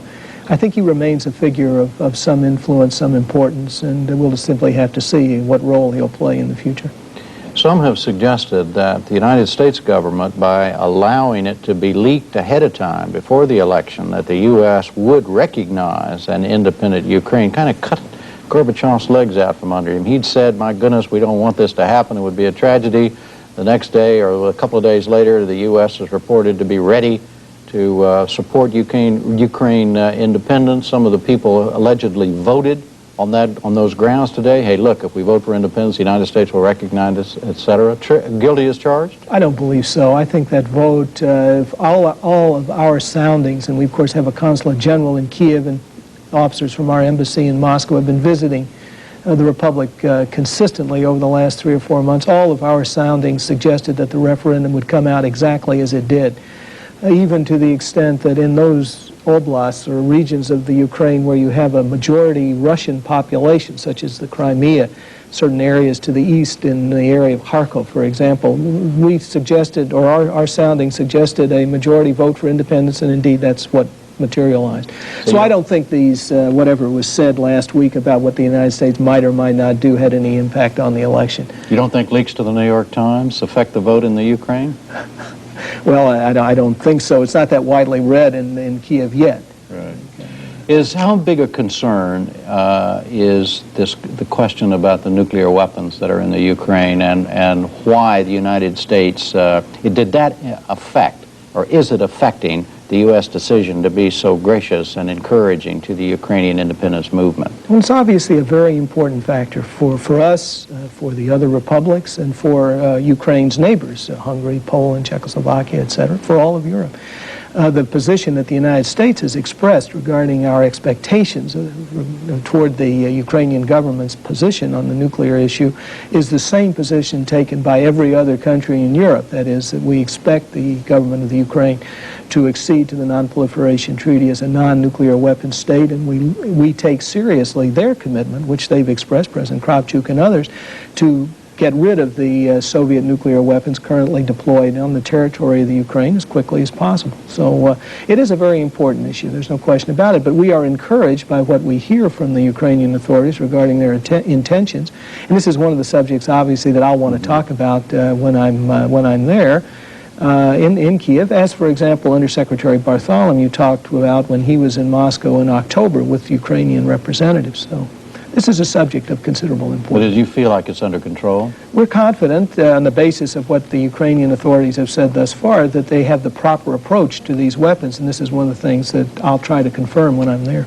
All right. Mr. Secretary, thank you, but don't go away. Robert? Boris Yeltsin's Russian Republic announced tonight that it would recognize the new Ukraine, independent Ukraine. So today did Poland and Canada. To discuss the Ukrainian vote for independence and other political developments within a quickly crumbling Soviet Union, we get three more views. Stephen Cohen is a professor of political science at Princeton University. Roman Shporluk, originally from the western Ukraine, is a professor of Ukrainian history at Harvard. And Fyodor Berlatsky, former editor of the Soviet newspaper Literary Gazette. He's a member of the Soviet Congress of People's Deputies, which has been inactive since the August coup attempt.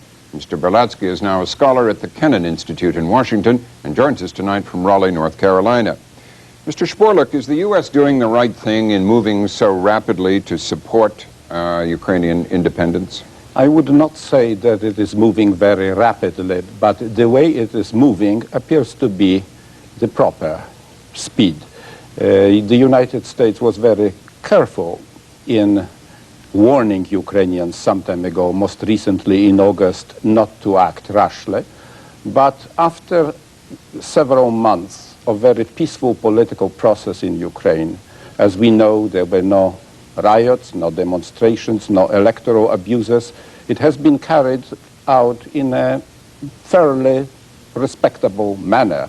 I think the United States now can be assured that this is the will of the people, and it proceeds still rather cautiously, because we do not have a full-fledged recognition, toward acknowledging this fact. Yeah. Stephen Cohen, do you think the way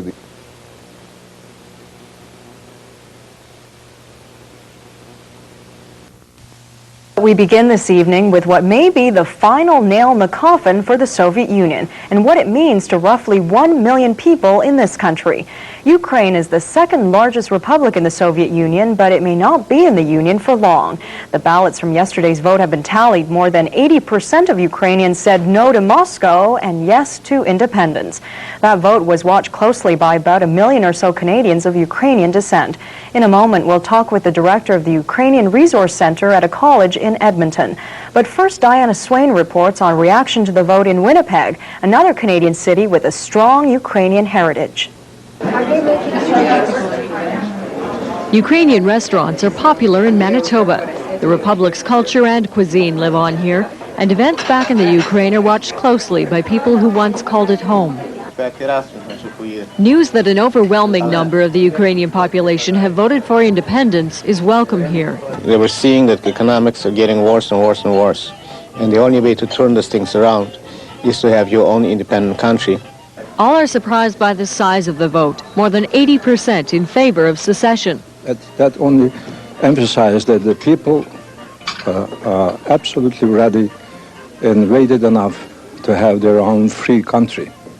They are not third-world nation, the European nation. I wish my parents could see it happening, because they would never believe it might happen this way. The Ukrainian people here know leaving the Soviet Union will be difficult. New borders will be established, and they expect disputes over land, resources, and the Ukraine's share of the Soviet debt. But it's like any unknown, it's scary a little bit. Irina Gendelman is Soviet-born. She fears those disputes could lead to violence because a country once united is now comprised of groups who want to live apart. It was very hard when I was there without change. And if change can bring any positive thing, it would be good. But I'm not too optimistic what I see so far, because it's so much hatred brought and anger, that it's really scary.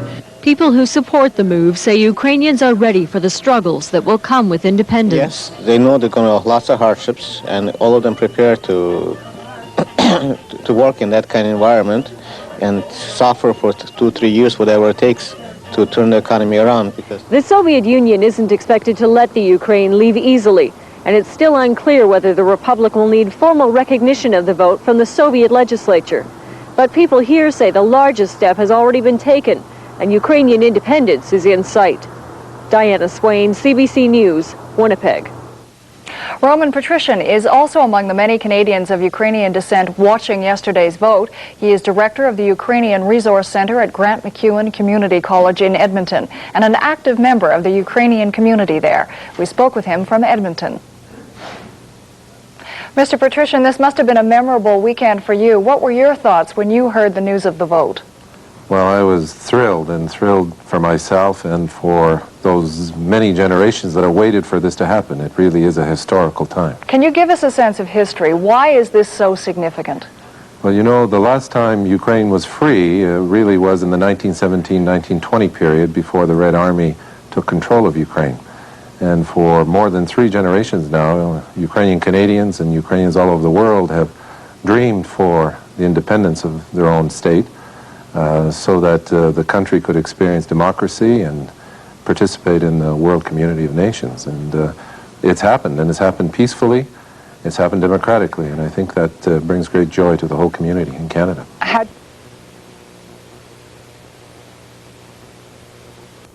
Army. Now Ukraine is again going it alone, and this time with the blessings of Canada, Poland, even Russia. All recognize the overwhelming yes in yesterday's referendum.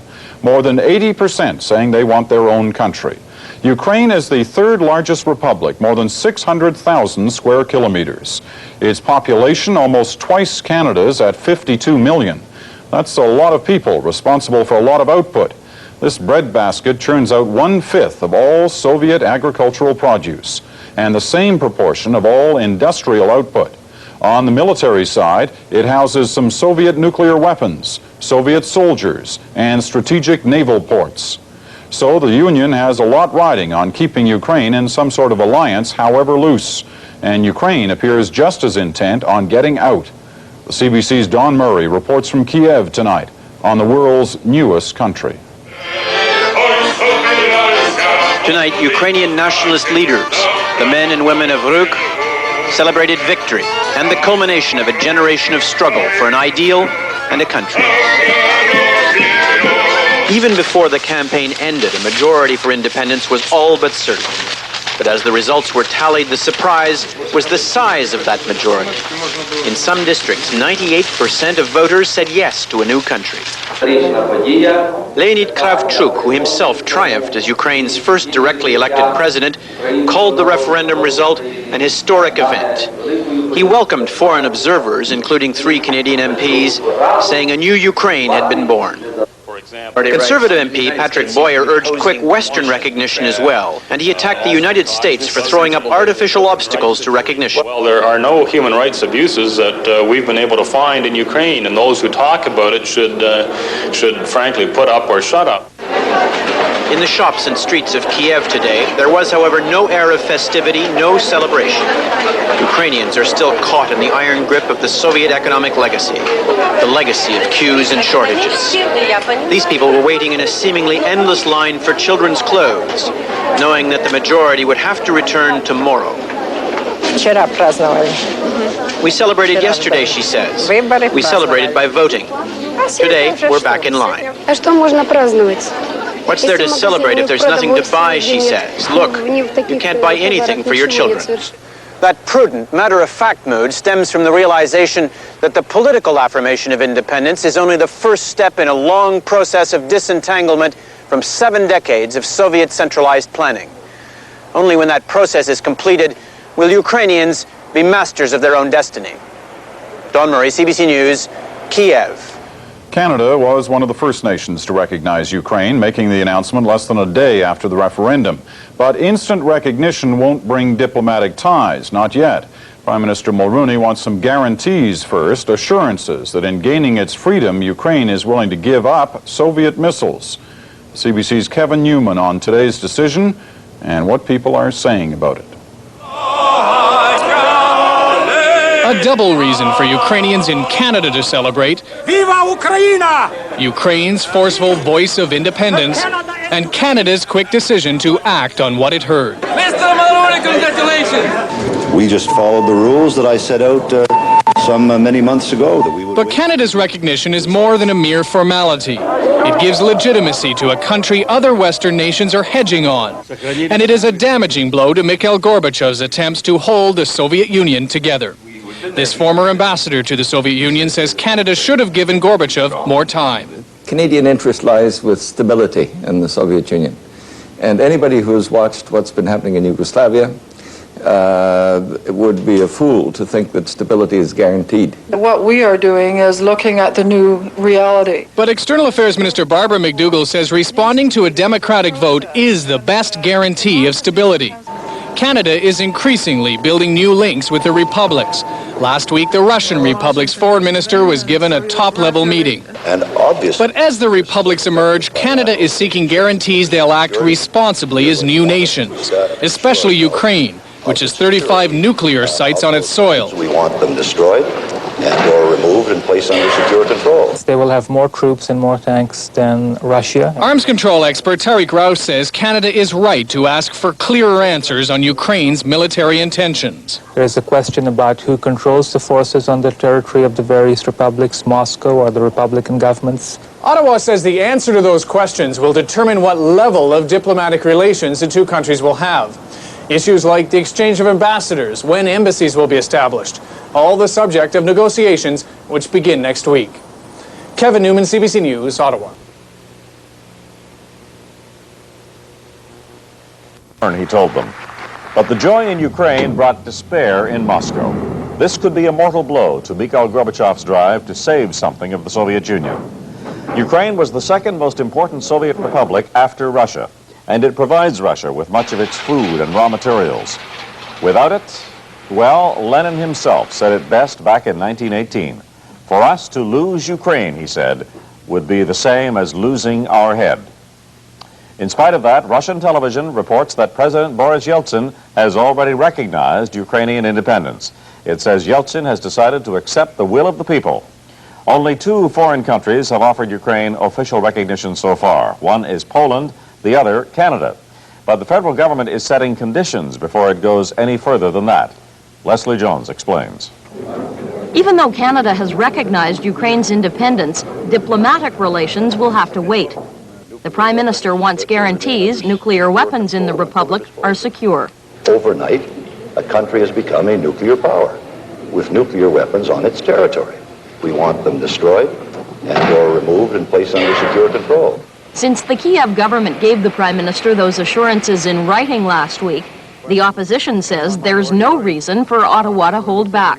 The real task is to get on with strengthening the Ukraine now as an independent country, and that would mean major economic assistance. After Sunday's overwhelming vote for independence, Canada was the first Western country to recognize Ukraine's sovereignty, a purely political move, according to one Soviet expert. If we didn't have nearly 1 million Ukrainians living in Canada, the government may very well have acted differently. Canadian trade with the Ukraine is minuscule. In fact, business with the Soviet bloc has dropped dramatically over the past 2 years, and experts say Ukraine's newfound independence won't stop that slide.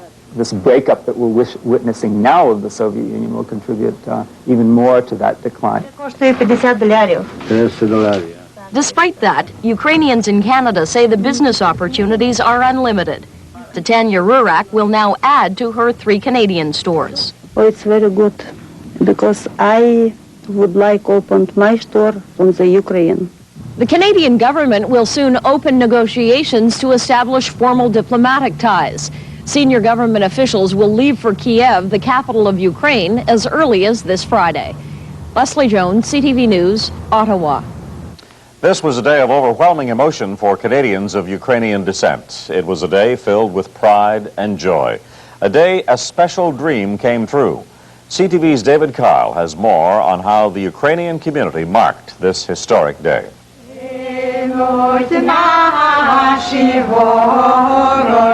As they make pierogies, these Ukrainian-Canadian women burst into a spontaneous chorus of nationalist folk songs. They want their voices heard. This is a day Ukrainians have waited 3 centuries for. I dreaming about it, and my parents and my grand-grandparents, and so we are happy, and many people cry. Just we are happy with the freedom. Maria Trush spent much of the night trying to get through to family in Ukraine. Unsuccessful, she and dozens of others in Toronto's 90,000-person Ukrainian-Canadian community did the next best thing. They came together, desperate to be with others who felt the same flood of emotions. I feel today much better, you know. Crying stopped today a little bit. They even can express their feeling today. They want to sing, they want to dance, they want to kiss each other. In Winnipeg, all that kept them from dancing in the streets was the bitter cold. I want to stand in the middle of Portage and Main and scream out that we're independent. They toasted not just political independence, but Canada's speedy recognition of the world's newest country. Long live a free and independent Ukraine. Despite their euphoria, Ukrainian Canadians expect their homeland will face tough economic times. But as they like to point out, tough times are nothing new in the Ukraine.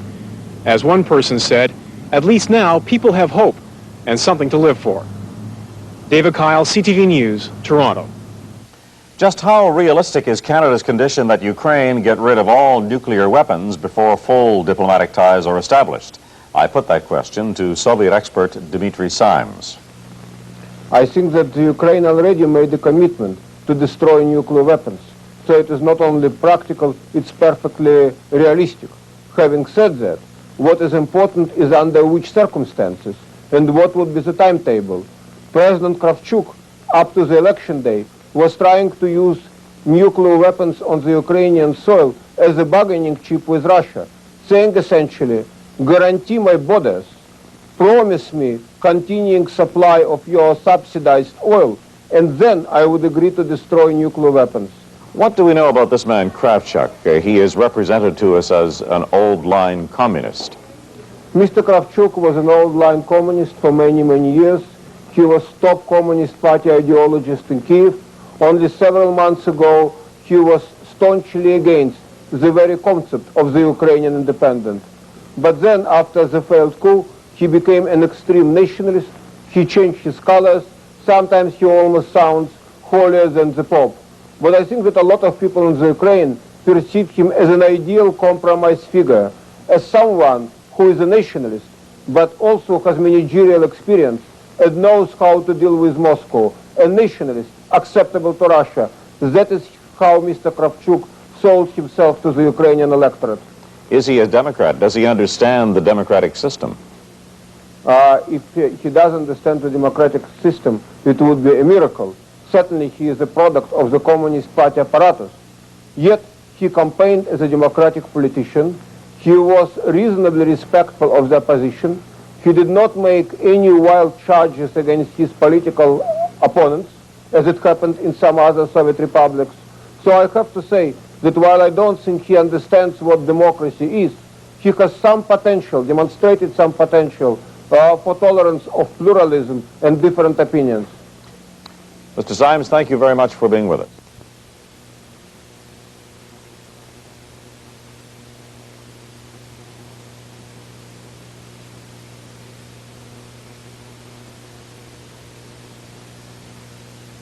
U.S. President George Bush became the first Western leader to personally congratulate Ukraine's president-elect, Leonid Kravchuk. The Ukrainian drive for world recognition appears to be picking up steam, and it seems Soviet President Mikhail Gorbachev can't do anything to stop it. Today, he warned leaders in the republics of disaster if the country collapses. But at least in Ukraine, not many were listening. Don Murray has more. This afternoon, less than 2 days after the independence referendum, Ukrainian Foreign Minister Anatoly Zelenko signed documents establishing Ukraine's first formal diplomatic ties with Hungary. The mood of celebration was evident.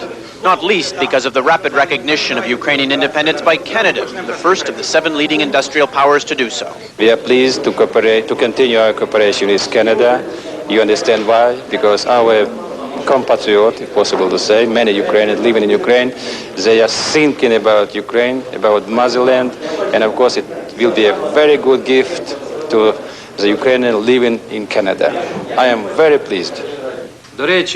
Later, Zelenko, clearly responding to the concerns of Canada and other Western powers, made a formal statement to diplomats and reporters of the foreign policy of his newly independent country.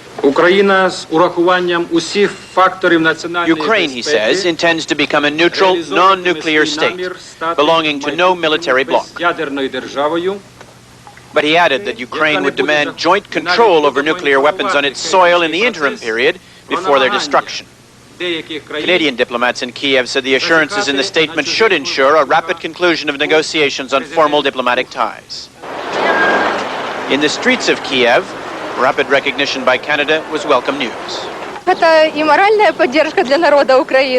gives us moral support, and we hope it will lead to economic support, she says, to allow Ukraine to prosper.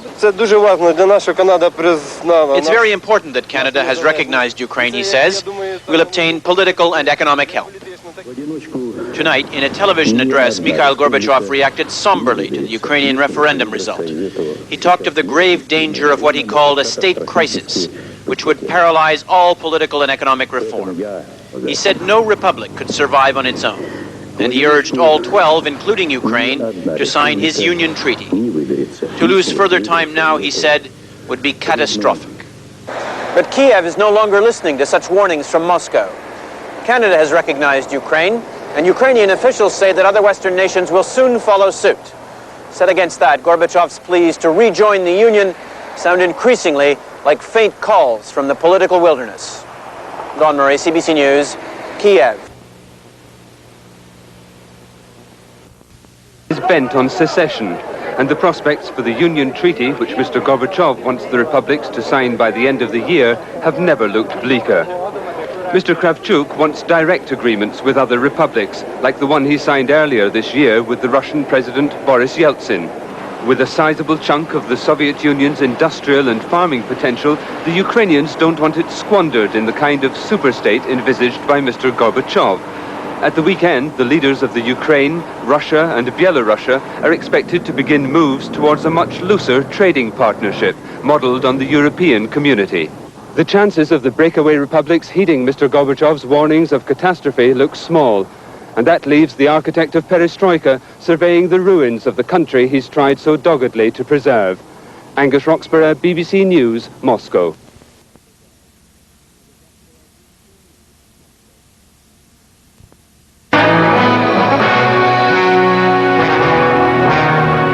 The Journal with Barbara Frum. Good evening. If there was ever any doubt that the nation we knew as the Soviet Union has ceased to exist, it was swept away Sunday with the Ukrainian vote for independence. Ukraine now becomes the 3rd largest country in Europe and the continent's newest nuclear power. There are serious questions about the future of Ukraine and Mikhail Gorbachev's disintegrating domain. But Ukrainians aren't focusing on dire predictions now. They're looking ahead to a future free from central control. We begin with Alan Abel and this report. In Kiev, the tolling church bells of national destiny, the renaissance of a country. A nationalist movement led by a hastily converted communist, Leonid Kravchuk. I have all grounds to say that new Ukraine was born. A movement that even Boris Yeltsin has had to acknowledge as the legitimate government of a sovereign state. And Brian Mulrooney agrees. Що ми зустрічалися на вільній Україні, як вільні люди. Дай Боже. Recognition from Ottawa set off celebrations among Canadians who once had fled the nation that now was declaring itself free. While Ukrainian Canadians have been celebrating, Mikhail Gorbachev has been issuing dire warnings about the fragmentation of his expiring superpower. But Sunday's vote was not a referendum on more difficult questions, such as Ukraine's economic future and nuclear weapons. It was a renunciation of Russian domination and a reaffirmation of one of the oldest states in Europe.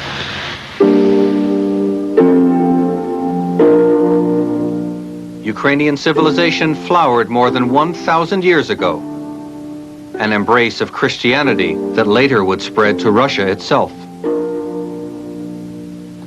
But in this century, Ukrainian religion, language, and culture were flattened by the Communist Red Army, by Stalin's murderous purges, and the collectivization of agriculture that led to the death by starvation of millions of Ukrainian peasants.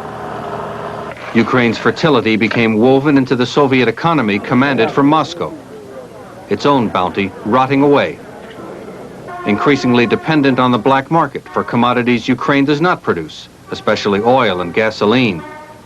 Yet analysts at one German bank are saying that independent Ukraine is economically viable. And as Canadian presses turn out samples of a new Ukrainian currency, an economic advisor to Boris Yeltsin, Konstantin Kagolovsky, says that Moscow should let Kiev go. I think that they can take care about themselves, and by the way, better than we can do it here sitting in Moscow. Yet critical problems have hardly been addressed. Thousands of Soviet nuclear weapons on Ukrainian territory. The devastating legacy of the Chernobyl atomic reactor. Economic, military, and social issues far more complex than Sunday's referendum.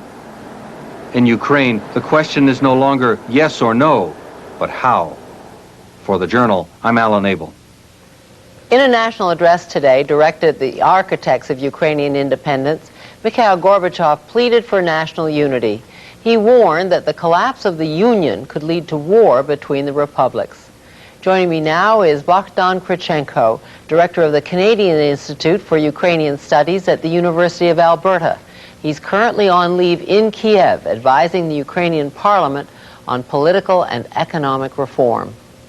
Mr. Krychenko, any second thoughts after that overwhelming vote on Sunday? Any feelings of regret, remorse, nostalgia for the old days, the old ties with the Soviet Union? Oh, none whatsoever. The mood over here is one of quiet elation and great joy at the results, which surprised everyone, and great anticipation and hope for the future. People who nevertheless have to carry on living and lining up for food and clothing see the formidable problems ahead. I'm sure you're quite overwhelmed by them as well. No, there are very formidable problems ahead and formidable tasks ahead in establishing the machinery of government and in carrying out an economic reform. But the precondition of doing these things is actually getting control of your society. When 95% of Ukraine's economy was controlled by the center, all talk of economic reform in Ukraine was impossible. Now I think we will see very, very quick movement in the direction of economic reform. And I think people are very optimistic on that score. How do you fix those problems and replace all the old interlocking relationships Ukraine had before with the central government, the Kremlin, and the other republics? Well, the central government plays no particularly useful role. In as much as this society is moving towards a market economy, what is at stake is the relationship between enterprises, and there is no reason on earth why Ukraine has to ship its grain to Tumen to get oil, and oil from Tumen to Ukraine via Moscow. These should be direct relations, and in fact Ukraine has signed agreements with 8 republics and will be signing them with all the other republics. So these kind of horizontal economic ties, especially ties between enterprises, will develop, and I think it's a much more rational way of seeing the economic future than to carry out economic relations through some sort of inefficient center. Now, I'm sure everyone in Ukraine heard Mr. Gorbachev's quite apocalyptic fears about the future and his plea for economic and political confederation for the future. What was the reaction to his plea? Well, there's just great deal of irritation and cynicism about Gorbachev, and in fact he's become a totally irrelevant figure in Ukraine, and these kind of pleas really sound to be quite pathetic, especially since this is an individual who 3 days ago or 4 days ago said in a newspaper interview that public opinion support for the Union in Ukraine was stronger than ever before. Gorbachev has simply lost touch with reality, And his performance on television today was really quite pathetic, and it's seen as very pathetic. The fact is that, for example, Russia is about to recognize Ukraine, and Gorbachev doesn't control very much more than the Kremlin. He's simply become an irrelevant figure, and the central government has become irrelevant. I'm very curious how you reacted when Canada was the first Western government to recognize Ukraine. I don't know if you think you played a role in that, you or your institute at the University of Alberta, or your fellow Ukrainian Canadians in Canada. Are you proud, or do you think that Mr. Mulroney moved too fast? No, I'm very proud. That was a fundamentally decent thing to do, and I was so happy that Canada did it. Is Ukraine going to be able to meet his conditions for diplomatic exchange? And I'm thinking, of course, as you know, particularly about nuclear weapons and their destruction. Well, Ukraine has already met these conditions. Parliament has passed these resolutions. It wants to destroy these weapons, but it's very difficult to destroy 200 SS missiles, and Ukraine needs international assistance in this process and hopes that this will be part of a multilateral move. What timetable has Ukraine set for the destruction of those warheads? I think it's a question of 2, possibly 3 years. It depends entirely on what kind of Western assistance it will get, and of course this becomes part and parcel of the larger question of disarmament between the former USSR and the United States. If the old Soviet Union is dead and gone, is Ukraine going to team up with the Russian Republic and try to form or reconstitute a new union based on the better parts or the viable parts and leave the rest? There is not going to be any kind of new superstructure which is going to be a sovereign state. All talk of a political union is simply a dead letter. It's not a dead end. It's not going to develop. And I think what will happen is a normal relationship will develop between Ukraine and Russia. There will be very close political and economic ties, as between two sovereign states. And I think this is the way the future is going to develop. I can see certain types of economic coordinating mechanisms. Ukraine, for example, is advancing the concept of a payments union. A kind of modified low-level EEC type of arrangement is, I think, possible, especially one which includes Eastern Europe. But the definition of the political space over here is really changing. Ukraine what about sees the itself, other 10 republics? In the case of Ukraine, Ukraine is going to have much closer ties with countries such as Hungary and Poland. Ukraine shares borders with these countries rather than with Uzbekistan, which is 1,500, 2,000 miles away. Mr. Kurchenko, let me end by asking you to speak personally, please. I'm sure you worked for this goal for a long, long time. Did you think you'd see it in your lifetime? I thought I would see it in my lifetime, but I'm very glad I am seeing it now rather than when I'm retirement age. It's really quite a remarkable development. It's much more dramatic thinking about it than actually living through it. This is, after all, a drive for independence which has taken 3 years. Not a single life has been lost. It's one of the most peaceful evolutionary processes one has seen, and I just hope and pray that it will continue like that in the future, especially in the year ahead when Ukraine has to face the very formidable and daunting task of reforming its economy, of dismantling an enormous armaments industry, of establishing a social welfare policy. There are formidable tasks ahead. But and no more Kremlin to blame. No more Kremlin to blame.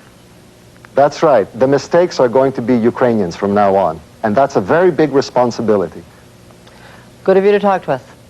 Thank you very much. Thank you.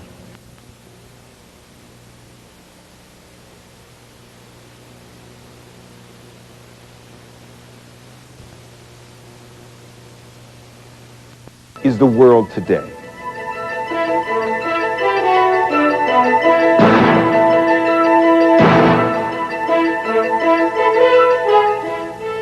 The Soviet Empire could soon be relegated to the history books as a new political union between three republics begins to take shape. The old Soviet republics of Ukraine, Russia, and Belarus are forming a new commonwealth of Slavic independent states, clouding the future of Soviet President Gorbachev. CNN's Eileen O'Connor reports. Boris Yeltsin got his way this weekend. Together with the leaders of Belarus and the Ukraine, he sounded the death knell for the Soviet Union, declaring a new commonwealth of independent states. The three leaders met behind closed doors, hammering out a three-point accord, which they will carry to Moscow for meetings with Soviet President Mikhail Gorbachev and Kazakh leader Nursultan Nazarbayev on Monday. Sunday evening, Mikhail Gorbachev was still touting some kind of union, saying any other path would lead to anarchy. We're going from one extreme, that of totalitarian government, which limited the initiative of the people and the government, to the other extreme, anarchy, with all its consequences. Gorbachev's remarks were aimed at the Ukrainian people, who just 1 week ago voted overwhelmingly for independence outside of a Soviet Union. That, in turn, prompted the Slavic summit between Belarus, Russia, and the Ukraine. Yeltsin repeatedly saying without the Ukraine, there can be no union. This new alternative will effectively remove all power from the central government and from Mikhail Gorbachev. But more importantly, perhaps, it will deem redundant the Supreme Soviet, the central government parliament, which in recent weeks repeatedly created obstacles to the reform programs of the republics. Mikhail Gorbachev has warned he will resign if there is no union treaty. He also says he is just beginning the fight. Monday's meeting at the Kremlin may not only clarify the future of the country, but the fate of Mikhail Gorbachev. Eileen O'Connor, CNN, Moscow.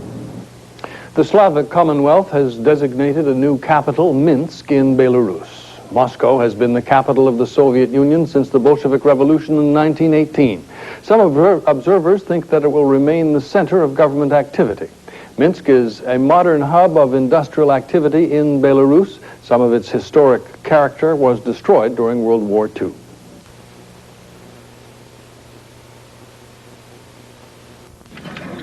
The Ukrainian flag flew high above the crowd at City Hall, one of this country's institutions of democracy.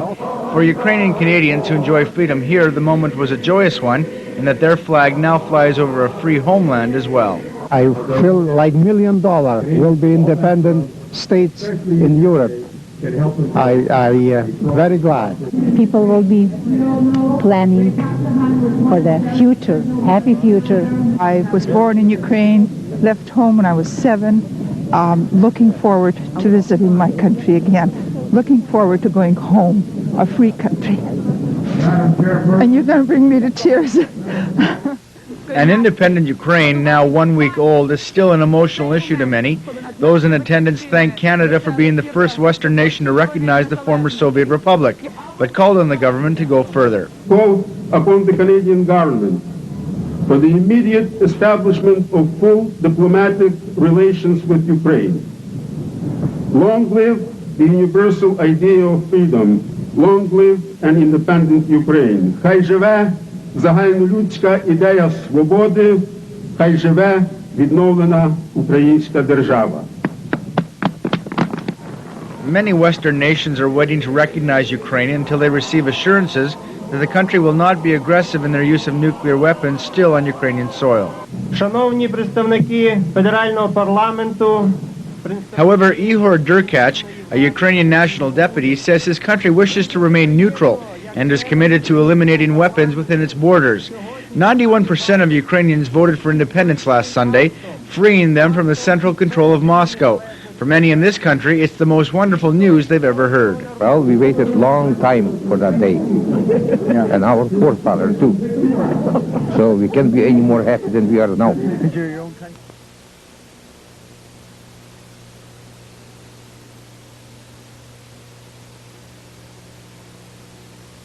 First, Europe, where tonight the 12 members of the European community agreed on a treaty they hope will make Europe an economic power rivaling Japan and the United States. The Union Treaty creates new political, economic, and social ties, including a common currency by 1999. A deadlock was broken tonight when labor regulations Britain opposed were dropped, but the British Parliament is reserving the right to approve the currency change. U.S., British, and French envoys meet next week in the Netherlands to discuss how to handle the formation of a new Commonwealth by 3 Slavic republics. The Kremlin itself is still trying to decide what to do about the political upheaval. Steve Hurst has that. The reaction to the declaration of the Slavic Commonwealth moved from the Kremlin into the streets. Die-hard communists wanting to turn back the clock, eager to lay blame for the turmoil in the country with Mikhail Gorbachev and the reformers who surround him. And nearby Russian nationalist groups to complain about democracy. But the disparate groups were united in their anger at the new Slavic Pact.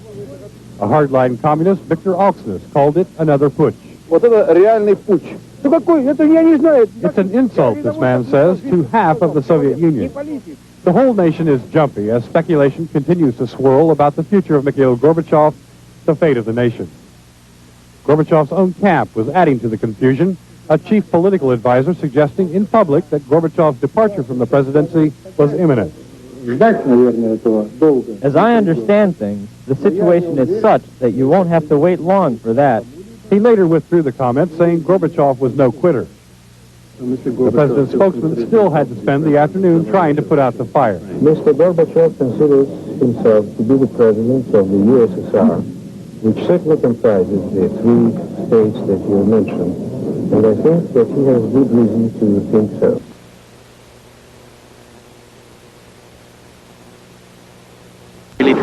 But Ravil Mustafin, analyst for the military daily Red Star, said the army didn't want to get involved in politics again.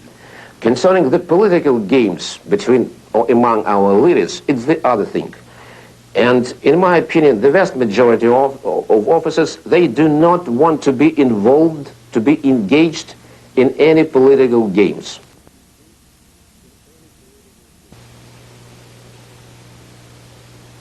Moscow. These are the men, the leaders of the Soviet army, whose allegiance is the final prize and the determining factor in the battle between the old Union and the new Commonwealth. This morning, Boris Yeltsin drove to the Soviet Defense Ministry for a crucial meeting with them.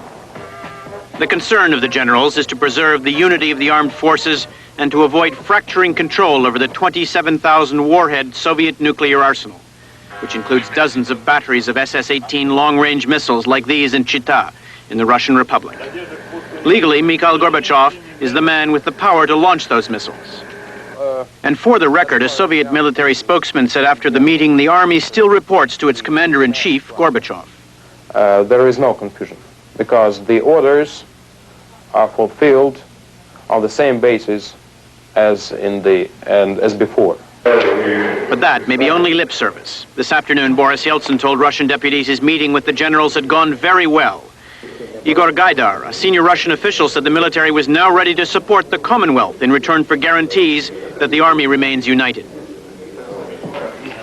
Yeltsin was very much in evidence today, receiving delegations and awards. He also had a private meeting with Gorbachev. Later, he suggested to reporters that Gorbachev's opposition to the Commonwealth was weakening. I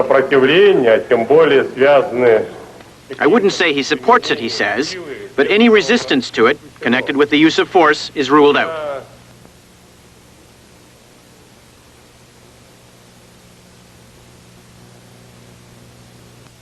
President Boris Yeltsin says the new Commonwealth Agreement is the only way out for the crumbling Soviet Union.